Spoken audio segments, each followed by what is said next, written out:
everybody, it's Mike Jeffers, Chicago Jazz Magazine, ChicagoJazz.com, and we are down here at the 41st Annual Chicago Jazz Festival on site doing Talking Jazz shows because I'm sitting here with Chris Madsen, incredible saxophonist, good friend of mine as well, which is always helpful. The new recording, Bonfire, killing players as usual. Chris is on saxophone. He's also got Dana Hall on drums, Clark Summers on bass, and Stu Mindeman on piano.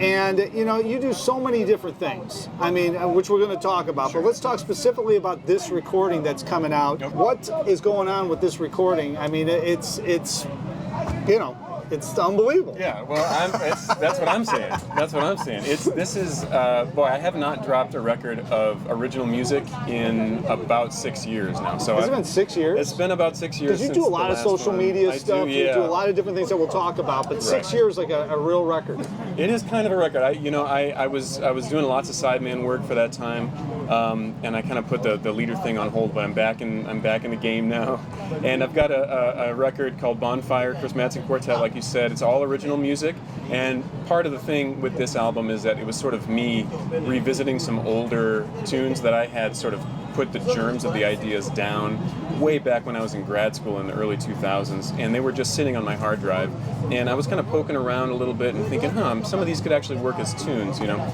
So I kind of put some finishing touches on them, and in some cases they were just the slightest little bit of an idea, but I finished them up. And we've got 8 selections on there. Some of them are brand new, written a few years ago. Some of them are sort of, like I said, continuations of ideas that happened many, many years ago. Yeah. So I'm really excited. You kind of delve back into your archives and start pulling things out. But Exactly. I think it's interesting because I was talking to somebody yesterday down here, Rocky Yira, actually. We were talking to Rocky. And, you know, he pulled some tunes out that, you know, he wrote a while ago, and then they brought them back. But it's interesting to me when you talk to somebody about that because, you know, you wrote this in grad school, like this tune or that tune, but you've grown so much as a musician. Right. When you went back and looked at some of these tunes, they were there. Are you just like, what was I thinking about, man? What is this? Well, don't get me wrong, not all of them worked, you know? I mean, but a handful of them did. And some of them I had actually written the entire tune, and I just never had a vehicle, the right group to sort of express it, you know. Yeah. And so I put this group together back in 2017 with Clark and Dana and Stu, and they just, you know, those guys are just such pros, and they're almost in a way they're specialists in interpreting and formulating other people's music and doing it, you know, with the utmost respect for the composer, and I really appreciate them so much. Yeah. And not on top of that, they're just world-class players, but they're also just fantastic interpreters of the music too, and great artists. How important is that? Because you brought up a great point. I mean, you wrote the tunes, and then you're sitting down, and they're looking at them for the first time, and you guys are going through stuff. Yeah. And you know, you got 2 choices, right? You can either just say, all right, well, you know, it's Chris's tune, we'll just play it the way he wants it played, and that's it. You obviously have a better relationship with them than just hiring them like as a one-off, so they're going to bring things up. But I feel like that's part of the deal. That's why you're playing with guys on a regular basis, because they feel comfortable to do that, and that only helps the music, right? Exactly right. Yeah, I think so. I mean, like you said, I have lots of different interests in music. I love early styles of jazz. I love funk and fusion, and I love the kind of, you know, the stuff that's on this record, which is all basically what you could call modern jazz, you know, something like that, contemporary styles.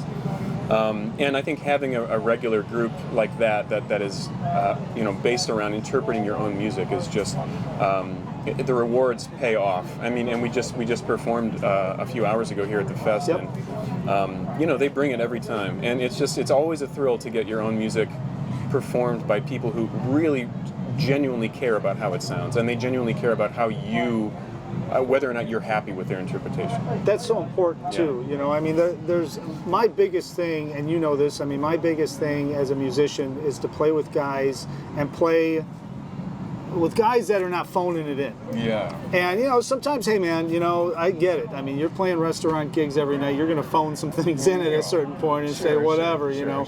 But I also think that when you're interpreting somebody's original music, how difficult is it for you as the composer to get, now you wrote it, now you're playing it, to get in it and really get in it, like as if, you know what I'm talking about, like really be able to play over it as if you're the musician rather than composer. I mean, is there a switch in your brain on that? There kind of is, just because, you know, a lot of these progressions, you take the chord progressions, the harmony, it's very non-traditional, and it's, you know, it doesn't, the stuff that we practice doing in traditional roles of schooling and things like that, it doesn't really apply to the modern, to these tunes, and if you have if you're working toward a real singular voice, ideally, you know, your writing has a very unique quality to it, and so you have to develop your improvisation to fit over that as well.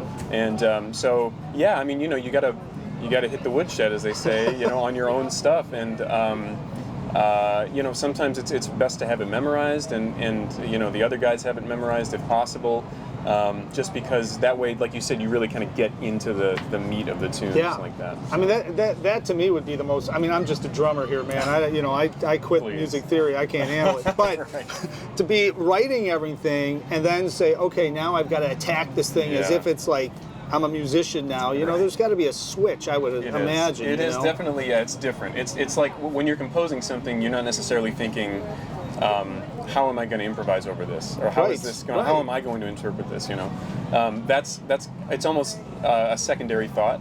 But yeah, you're right. You do kind of have to flip a switch and say, okay, and it all has to do so much with how the other people are interpreting it too. Maybe they'll, I mean, you know, for example, Dana came up with this groove on one of my tunes. It was supposed to be a backbeat, kind of like a soft, like easy backbeat, you know, like a rock beat.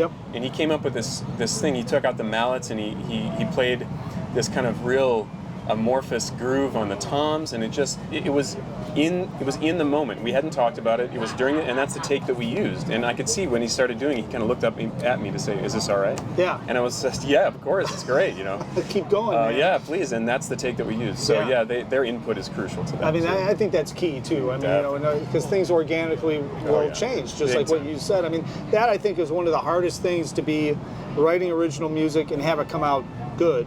Absolutely. Is to find those guys that can listen to it and say, this should not be a ballad, this should be a bossa, or this should be a groove, or this should be this or that. So and for you to be open to that as the composer and not let the ego get in the way, you know, necessarily. So that's a challenge. But yeah, it's when you have guys that are interested in that, it's great. That's another whole conversation too, probably. I mean, we could talk about. So let's talk a little bit about these other things, because you know, you have these online series, and you and Clark have the duet book, and then you came up with a brilliant name for a trio book called the Trio Book, which I love because Chicago Jazz Magazine is Chicago Jazz Magazine. I like to keep things simple so I can understand what you're doing here. Totally, yeah. So let's talk about the duet book first off, because I think that was the first morphosis of the branding. It was, yeah. It was.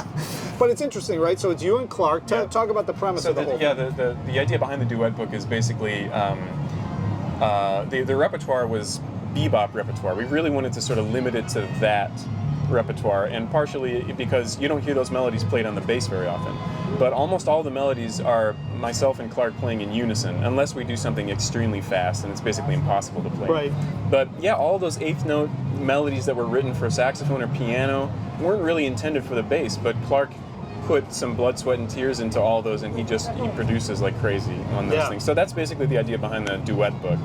And then the trio book, we obviously add Dana to the mix, and the repertoire gets a little bit more varied. We're not just playing bebop or classic styles of jazz. We're also not doing originals. That's sort of like a covers-based thing, you know. But we're open to different styles. We have something that's kind of more reminiscent of a breakbeat kind of a thing that we do, and then we have some swingers and that kind of thing. So explain it to everybody. Trio book.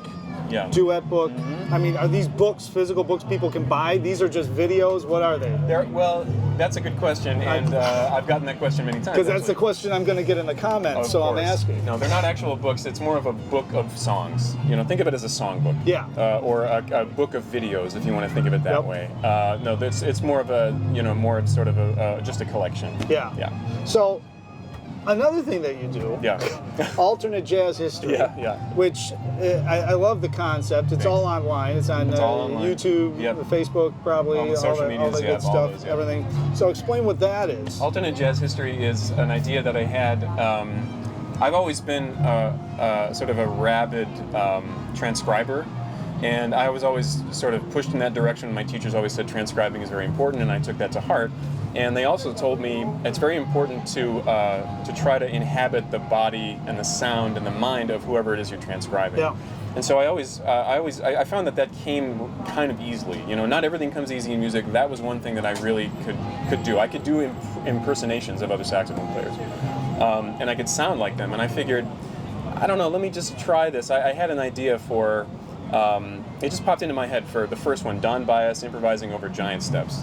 Not something that ever actually happened. Right. But I don't know where it came from. But I thought, I'm just going to try this out. Let's see what would Don play over this? And I started, and I thought, I wonder if this would be good for social media. And so I uploaded that one. I got a good response. And then, I think 7 videos later, we have a book. Well, you were taking requests too. I do take requests, and yeah, we had a giveaway thing with my reed company. We did a giveaway, a free lesson for requests. I've got some more in the can. They do take a long time to put together. It's difficult to do. Yeah. It kind of takes your practicing in a very specific direction, but it's definitely an ongoing project, and I plan to do more of those. But that always brings up the point, and I think this is really important. And I was having this conversation. I was on a panel on Tuesday at the Jazz Journalists Association. Yeah. We were talking about it.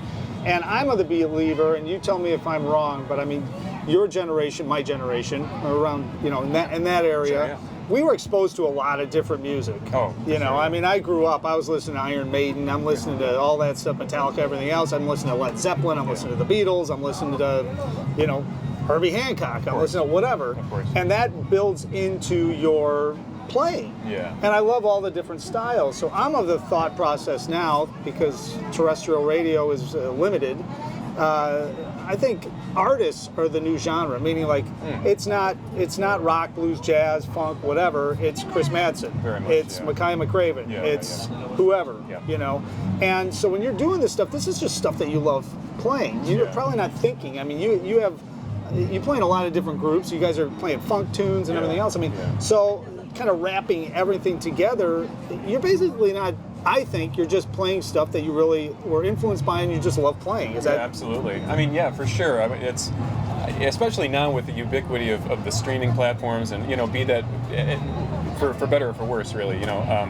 But we're able to explore so much music. And you're right, growing up, I mean, it's very rare that you get somebody, I think, that just limits themselves to only jazz. Yeah.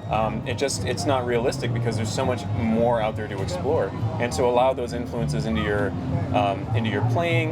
And sometimes when I have a funk band called Kings of the Lobby, right, and we have something else coming up, but I love that style, and it's almost like a release. It's like, I get to play this pop style, this funk style, and if you listen to enough of that style of saxophone, it's sitting in your head, just kind of waiting to come out. And so I love that. I love the standards. I play with a lot of vocalists, but I've listened to a lot of different styles of jazz over the years, and like I said, it's all kind of, it's in the chamber, and I like to have these different outlets to just let that stuff out. Yeah. So yeah. Well, I mean, and it's you. Right, It's right, like it's right. you. That's it's like the trick. if you just sat there and said, all right, all I'm going to do is play 1960s straight ahead jazz tunes, you'd probably go out of your mind. But it wouldn't you wouldn't develop your own voice. Yeah, I think so. Yeah, I think doing that definitely helps to solidify your own sound. Yeah. In my opinion. Anyway. Exactly. Yeah. Thanks so much for sitting down. I'm glad we knocked this whole thing out, Well, man. We yeah, made it me too. happen. It's Your my schedule's pleasure. crazy, so I'm glad we made this happen. Likewise. Thank you so much, Oh, man. definitely, Yeah. definitely. So hopefully Chris will see you at an upcoming show. Hopefully I'll see you somewhere. And if we don't see you somewhere soon, hopefully we will see you somewhere out on the scene.